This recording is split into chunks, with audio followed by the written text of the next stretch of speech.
नगर निगम में एक बार फिर दलपत सागर का मामला उठने वाला है और इसके लिए कांग्रेस पार्टी ने जांच दल के गठित करके पार्षद दल को दलपत सागर जांच के लिए भेजा है।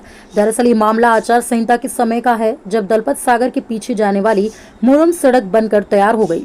लगभग 1.25 किलोमीटर की मुरम सड़क को किसने और कौन ने बनाया, ये निगम के पास जानकारी नहीं है। और मामला प्रकाश में आने के बाद सत्ता में रही कांग्रेस अब विपक्ष में आ गई है और अगर एनजीटी की परमिशन मिली होगी तो सत्ता में रही कांग्रेस को मालूम होगा। लेकिन जैसे ही निगम में सरकार बदली तो मुरम सड़क को बनवा दिया गया।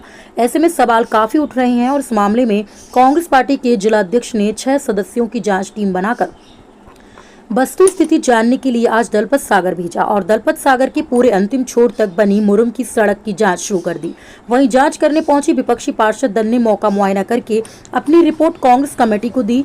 उसके बाद सदन में सवाल जवाब किया जाएगा।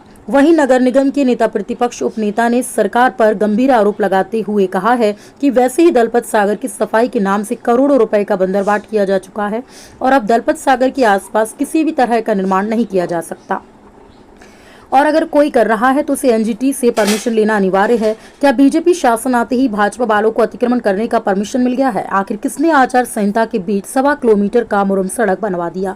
इसकी जांच होनी चाहिए और दोषियों पर कड़ी से कड़ी कार्रवाई होनी चाहिए। जगदलपुर से ब्यूरो चीफ अनिल राव की रिपोर्ट। जानते हैं क्या ये षड्यंत्र आज से नहीं हो रहा है। ये षड्यंत्र जिस दिन शुरुआत हुआ था ना, जब हम लोग आंदोलन किए, एक बंड का नाम दिए कि एक बंड बनाया जा रहा है, तो हम लोग सोचे बंड मतलब अंग्रेजी में बंड है, हिंदी में मेड़ है, तो एक वो तालाब को ऐसा करके एक सीमा बना रहे होंगे। पर वो उसमें बाद में ये आया कि 60 फीट का रोड, 60 फीट का रोड बनाने के लिए, बंड का एक बेवकूफ़ बनाने के लिए इन्होंने एक शुरुआत की। 60 फीट का रोड ये बना रहे थे कि यहाँ 8 मंजिल का वो बनता। 60 फीट में ही बिल्डरों को 8 मंजिल का परमिशन मिलता है। फिर हम लोग के लड़ाई के कारण इनका 60 फीट रोड कैंसिल हुआ और उस पर एक FIR दर्ज हुआ। कुल मिला के नगर निगम को आंख मूंद लिया है और बिल्डरों के द्वारा ही डाला गया होगा। मंच अभी आगे क्या कदम उठाएंगे? इस पे अब हम लड़ाई लड़ेंगे। अब इसके लिए करते हैं मतलब कलेक्टर SP से मांग कि ये कैसे इसको चौड़ा किया गया, इसको चौड़ेकरण खत्म किया जाए। षड्यंत्र है, बिल्कुल है, पूरा है, तो शुरू से है, तो प्रमाण के साथ हो गया है। हाँ, इन पे कड़ी से कड़ी कार्रवाई होना चाहिए और एक मतलब एक दुर्भाग्य का विषय है कि इन पे कोई आज तक ना शासन जो भी बदला सब किसी ने कोई कार्रवाई नहीं की। दूसरा सवाल ये है, हमारे नेता प्रतिपक्ष और हम लोग सभी पार्षद दल, हम लोग सभी साथ में आए। हमको आप लोगों के माध्यम से पता चला कि यहाँ पे बंड में मुरम डाल के रोड बनाया जा रहा है। तो उसके बाद हम लोग सभी पार्षद दल आए और यहाँ पे देखा कि यहाँ तो 2 फीट मुरम डालकर रोड बनाया जा रहा है, जबकि एनजीटी का रूल है कि यहाँ पर कोई भी निर्माण कार्य नहीं होना चाहिए, वो रोड हो चाहे बिल्डिंग हो। हमने आके देखा तो यहाँ पता लगा कि यहाँ बहुत बड़ी बिल्डिंग है, बहुत बड़ी कॉलोनी बन रही है।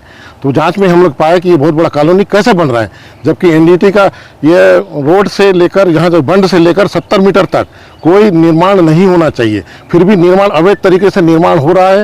ये किसके इशारे पे हो रहा है? क्या बीजेपी शासन आने के बाद इन लोगों को अतिक्रमण का अधिकार मिल गया है? ये सोचनीय विषय है। इसकी जांच होनी चाहिए और दोषियों पर कार्रवाई होनी चाहिए। एनजीटी से परमिशन लिया होगा निगम प्रशासन को? ऐसा कैसे होता? अगर वो एनजीटी से परमिशन लेते, और ऐसा हो भी नहीं सकता क्योंकि हम लोग MIC में थे, पूर्व में थे, हमें उसकी जानकारी होती, हमें उसकी जानकारी नहीं है। ये टोटल अवैध तरीके से निर्माण किया जा रहा है और भर्रासाई है। इसकी जांच होनी चाहिए और दोषियों के ऊपर कड़ी से कड़ी कार्रवाई होनी चाहिए। इनकी बिल्डिंगों को गिरा देना चाहिए।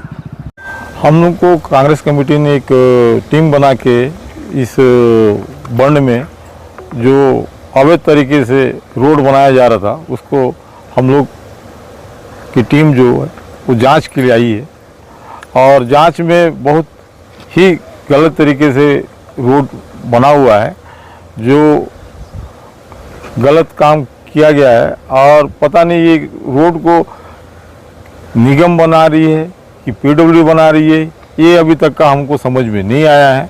हम निगम में जाएंगे और उसके बाद फिर बात करेंगे निगम के कमिश्नर से कि किस आधार पर बनाया गया है।